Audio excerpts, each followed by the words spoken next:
نعم الواقع والثاني خلاص الثاني والثالث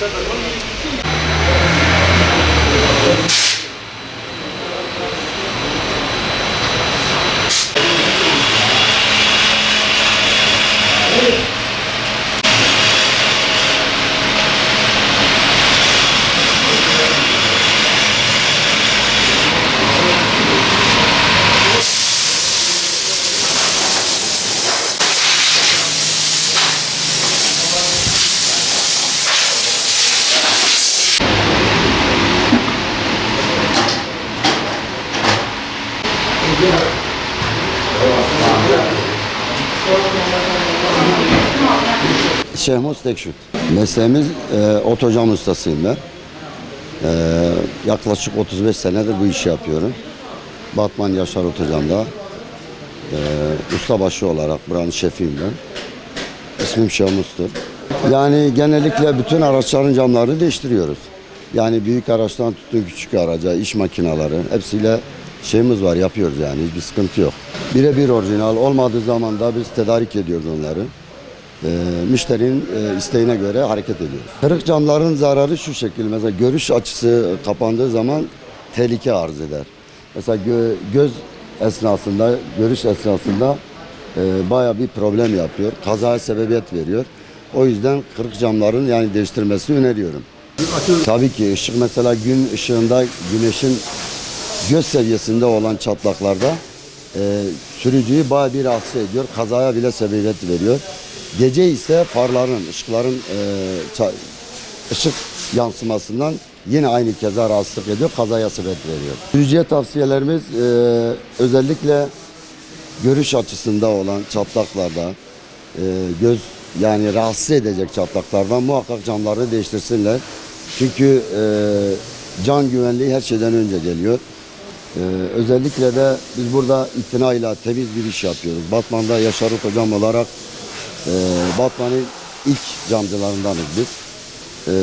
Mümkün mertebe hem çabuk, hem seri, hem temiz bir iş yapıyoruz. İşte onlara anlatmak istediğim şey şu, yani bir an önce kendi can güvenliği her şeyden önemlidir. İşte bu imali yapmamalarını öneriyorum. Çünkü yani şöyle dediğim gibi cam çatlağı olduğu zaman insanla sürücü bakış açısından, yani görüş açısından sıkıntı olduğu zaman ne oluyor? Bu sefer kazaya sebebiyet veriyor. Önünü tam görmediği için gündüz gün ışığında, akşam da gece farların çarpması esasında insanlar gözü rahatsız eder ve kazaya sebebiyet veriyor. Tabii ki vardır, tabii ki vardır ama bunu ihmal edenler çok oluyor. İhmal edenlere tavsiyem şu, can güvenliği çok önemli. Cam değişsin ama cana bir şey olmasın. Yani zaten adresimiz belli, Batman'dayız. Tabii yani kaskolu araçlarda zaten birebir irtibatla kaskola irtibata geçiyorlar. Yönlendirmeyle beraber bize geliyorlar. Biz camları, gerekli evrakları temin ettikten sonra camları orijinal bir şekilde değiştiriyoruz, gönderiyoruz müşterimize. Kaskosu olmayanlar da kendi ücretle değiştiriyorlar. Makul bir fiyata değişti. Yani öyle bir çok aşırı öyle yüksek bir şeyimiz yok. Biz yani bizi kurtaracak neyse yeter ki insanların işi görülsün, mağduriyetleri giderilsin. Yani çağrım şu, bizim genelde aracı olan bütün insanlara söylüyorum, bütün müşterilerimize söylüyorum. Lütfen diyorum, camınız çatladı, işte yok bana bir şey olmaz, rahatsız etmez, yapar. Çünkü dediğim gibi hakikaten gün ışığında, güneş çarpmasında genellikle göz seviyesinde olan çatlaklar insanın canına mal oluyor. Cam gitsin, can gitmesin. Nudar Çiçek. Buraya yolda gelirken kamyonlarda, arka kamyonlarında taş uçması nedeniyle camımız patladı. Camımızı değiştirmek için geldik. Sağ olsun dostlar, arkadaşların sayesinde bizim bir arkadaşlar vardı. Onların yanında kasko üzeri camımızı değiştirdik.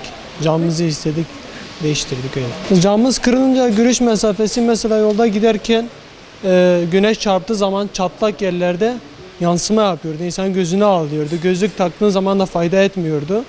Onun için değiştirmek daha iyi, daha hoşumuza gitti. Çünkü canımız her zaman, bir insanın canı her şeyden daha önemli olduğu için biz de önlemimizi almaya çalıştık. Önlemimizi aldık.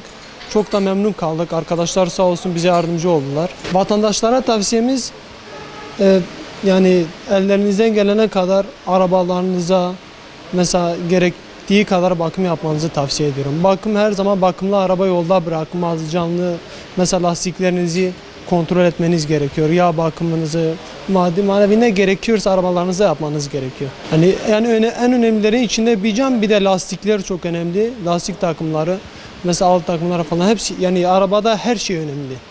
Herhangi her şey. Mesela camın kırık olsa o rüzgar patlama sebebi falan filan her şey olabilir yani. Bak her an her şey olabilir.